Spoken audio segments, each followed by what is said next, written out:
Hello friends, स्वागत है आप सबका एक बार फिर। आज की वीडियो में हम लोग ब्रेस्ट लंप यानी कि स्तनों में होने वाले गिठान के बारे में चर्चा करेंगे। जानेंगे कि इसका डायग्नोसिस कैसे होता है, और अगर आपके पास पेशेंट आता है कोई ब्रेस्ट लंप से संबंधित एज अ डॉक्टर, तो आप कैसे डायग्नोज करेंगे और कैसे इस पॉइंट पे पहुंच पाएंगे कि उसको अब सर्जरी की ज़रूरत है। मतलब ये वीडियो बेसिकली प्रैक्टिशनर्स और डॉक्टर्स और मेडिकल फील्ड से रिलेटेड लोगों के लिए है, और आम पब्लिक जो कि ब्रेस्ट लंप, वो महिलाएं जिनको कि स्तनों में गिठान है, उनसे संबंधित है। तो वो कैसे डायग्नोज करने के बाद में डॉक्टर उनके रिस्क फैक्टर देखने के बाद में कैसे डिसाइड करेंगे कि उसको अब सर्जरी की ज़रूरत है। तो इसी विषय में आज का टॉपिक है। एक्चुअली में होता क्या है कि 90% जो ब्रेस्ट लंप यानी कि स्तनों की गांठ होती है, वो 90% फाइब्रो एडिनोमा निकलता है। फाइब्रो एडिनोमा जो कि कैंसर नहीं होता है। 90% केस में फाइब्रो एडिनोमा ही निकलता है। तो सपोज़ मान लीजिए आपके पास में, आप डॉक्टर हैं और आपके पास में ओपीडी में कोई 25 वर्ष की लड़की आती है और आपसे कहती है कि सर, हमको जो है स्तन में यानी ब्रेस्ट लंप, स्तन में गांठ है एक बगल में। तो अब आप उसको कैसे डायग्नोज करेंगे, उसके रिस्क फैक्टर कैसे काउंट करेंगे, इन सब बारे में सीरियली बताता हूँ। तो सबसे पहले अगर आपको इस प्रकार का पेशेंट कोई आके कहता है, तो सबसे पहले आप एक मैमोग्राफी प्रेफर करेंगे उसकी। Mammography, by the way, mammography को कैसे पढ़ा जाता है ये सब मैं एक वीडियो में पूरी तरीके से समझा चुका हूँ। तो अगर आपको मैमोग्राफी के बारे में जानना है तो आप उस वीडियो को देख सकते हैं। तो उसमें क्या सबसे पहले प्रीफर आप क्या करेंगे, एक मैमोग्राफी, ब्रेस्ट लंप यानी स्तन में गांठ वाली महिला को बोलेंगे कि आप एक मैमोग्राफी कराइए। ठीक है। मैमोग्राफी के बाद में दूसरी चीज़, आप रिस्क फैक्टर में उससे पूछेंगे फर्स्ट डिग्री रिलेटिव और सेकंड डिग्री रिलेटिव के बारे में पूछेंगे। अब ये फर्स्ट डिग्री रिलेटिव क्या होता है और सेकंड डिग्री रिलेटिव क्या? फर्स्ट डिग्री रिलेटिव जिनसे डायरेक्ट संबंध है, डायरेक्ट ब्लड का संबंध है। For example, first degree related में जैसे वो लड़की है, लड़की की माँ और बहन जिनसे उसके डायरेक्ट ब्लड का रिलेशन है, यानी मदर और उसकी सिस्टर, ये फर्स्ट डिग्री रिलेटेड हो गया। सास से या उसकी सास वगैरह से उसका कोई दूर दूर तक ब्लड का रिलेशन नहीं है, तो वो रिलेटेड में नहीं आई। मेडिकल के हिसाब से सास से उसका ब्लड का रिलेशन नहीं है, तो इसलिए वो उससे रिलेटेड में नहीं आई।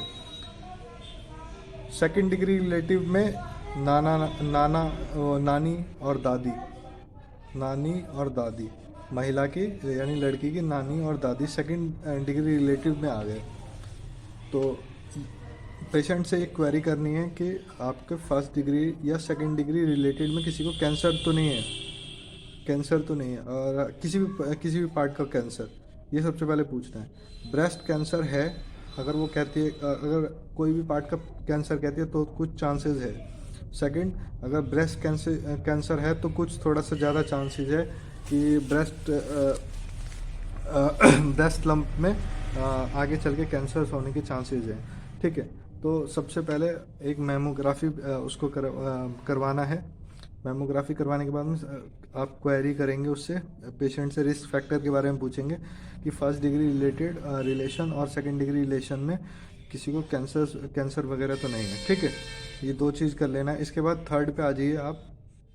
आपके पास में मैमोग्राफी की रिपोर्ट आ जाएगी। मैमोग्राफी की रिपोर्ट में 90% केस में तो फाइब्रो एडिनोमा ही निकलता है। फाइब्रो एडिनोमा निकलने के बावजूद आपको जो है जो डॉक्टर देख रहा है, तो उसको 2-3 पॉइंट ध्यान में रखना है। सबसे पहले तो एटिपिकल सेल्स को देखना है। कोई एटिपिकल सेल्स वगैरह ज़्यादा बन रहे हैं तो उसको नोट करना है। ठीक है। फाइब्रो एडिनोमा का स्ट्रक्चर, उसका शेप रेगुलर है या इरेगुलर है, ये सब चीज़ देखना है। ये सब चीज़ डॉक्टर का काम है, पेशेंट थोड़ा ना ये सब जानेगा। तो डॉक्टर को ये सब चीज़ ध्यान रखना है। ठीक है। और इसके बाद में आपको बायरेट्स कैटेगरी कितनी है उसकी। बायरेट्स कैटेगरी अगर 4 या 5 से ऊपर जा रहा है तो कैंसर होने के चांसेस है। जैसा कि मैंने पहले ही बता दिया कि 90% केस में फाइब्रो एडिनोमा यानी नॉर्मल गिठान रहती है। ठीक है। लेकिन फिर भी आपको अपना काम पूरा करना है। आपको बायरेट्स कैटेगरी देखना है, एटिपिकल सेल्स देखना है, एटिपिकल सेल्स ज़्यादा तो नहीं बन रहे हैं, ये सब देखना है। उसका स्ट्रक्चर देखना है, शेप देखना है, रेगुलर है या इरेगुलर। अगर इरेगुलर बॉर्डर्स आते हैं तो वो थोड़ा सा कार्सिनोमा की तरफ संकेत करता है, ठीक है। तो तीसरा पॉइंट ये हो गया। चौथा पॉइंट में आपको क्या कहते हैं, कराने के बाद में आपको फर्दर इवैल्यूएशन की ज़रूरत है। फर्दर इवैल्यूएशन पेशेंट का करने की ज़रूरत है। इसके बाद में आप आ जाते हैं ट्रीटमेंट की तरफ, ठीक है। आपको ये सब चीज़ करने के बाद में, हिस्ट्री वगैरह सब चीज़ पूछने के बाद में, दो चीज़ आता है। सबसे पहले तो एक आता है आपको ऑब्जर्वेशन में रखना है। मतलब सपोज़ आप नहीं कराना चाहते हैं तो एक ऑब्जर्वेशन में, वेट एंड वॉच सिचुएशन में रखना है, ठीक है। एक होता है, बहुत से पेशेंट कहते हैं कि नहीं हमको तो थोड़ा सा देखना है, मतलब ऑटो ठीक हो रहा है कि क्या हो रहा है। तो एक तो वेट एंड वॉच यानी ऑब्जर्वेशन वाली सिचुएशन है। और दूसरा सर्जरी भी कोई इसकी बहुत लंबी चौड़ी नहीं होती है, बस थोड़ा सा चीरा वगैरह लगाया जाता है और हो जाता है। सर्जरी कोई इतनी लंबी चौड़ी नहीं है इसकी मैम। ब्रेस्ट लंप की उतनी लंबी चौड़ी सर्जरी नहीं होती है। दूसरा ऑब्जर्वेशन में आपको क्या करना है, हर 6 महीने या साल भर के भीतर में सबसे पहले अपने मेडिकल रिकॉर्ड जो है जितने भी, वो सही से रखना है।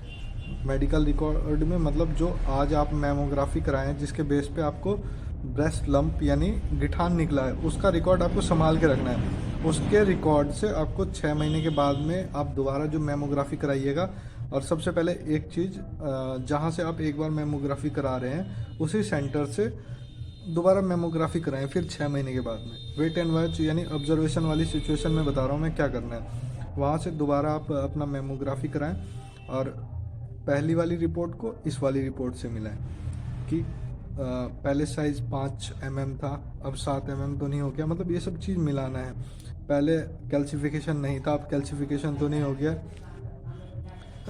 उसके बाद में पहले वाले मेमोग्राफी से दूसरे मेमोग्राफी का स्ट्रक्चर और शेप को मिलाना है। सबसे पहले देख लेना, पहले वाले में रेगुलर बॉर्डर था, इसमें इरेगुलर तो नहीं हो गया। स्मूथनेस पहले में थी, इसमें स्मूथनेस है या नहीं है। कैल्सिफिकेशन देखना है। तो ये सब चीज़ है जो पहले वाले रिकॉर्ड से आपको मैच करना है। अगर पहले वाले रिकॉर्ड से अगर इस रिपोर्ट में अगर भिन्नता आती है तो यानी आपका वो चेंज हो रहा है, यानी आपका लंप जो है चेंज हो रहा है। और लंप अगर चेंज हो रहा है तो सर्जरी एकमात्र ऑप्शन है, ठीक है। सर्जरी आप करा सकते हैं अगर लंप चेंज हो रहा है। 1-2 बार में आप देख सकते हैं करा के, ठीक है।